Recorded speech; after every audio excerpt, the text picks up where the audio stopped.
Have you ever walked through a city and wondered why things are built the way they are? Well, a huge part of the answer goes back almost 2,000 years, to the Romans. Their engineering and architecture didn't just shape their world, they're still shaping ours. Let's start with roads.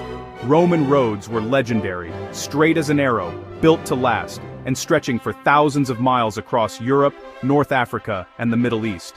They used layers of stone, gravel, and sand, creating a foundation so solid that some of their roads are still around today. And those roads? They became the blueprint for highways and streets everywhere. But it's not just roads. The Romans were obsessed with water.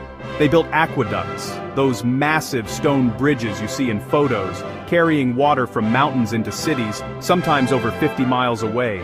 The precision was mind-blowing. They used gravity, with a drop of just a few inches per mile, to keep water flowing smoothly. If you've ever turned on a tap, you've got the Romans to thank for the idea of bringing clean water into homes. And then there are the buildings. Roman concrete, yes, they invented it, was a game changer. It let them build domes, arches, and massive public spaces like the Pantheon, which still has the world's largest unreinforced concrete dome. That's right, built nearly 2,000 years ago, and still standing.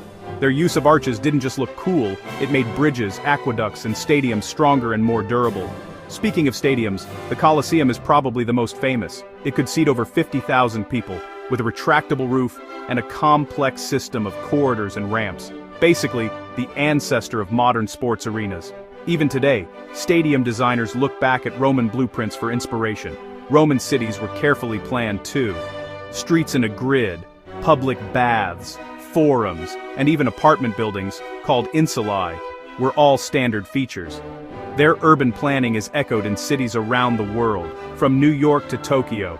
So, next time you're stuck in traffic walking through a park or just admiring a city skyline, remember, the legacy of Roman engineering is all around us. Every brick, every arch, every road, they're not just relics, they're the foundation of the world we live in today.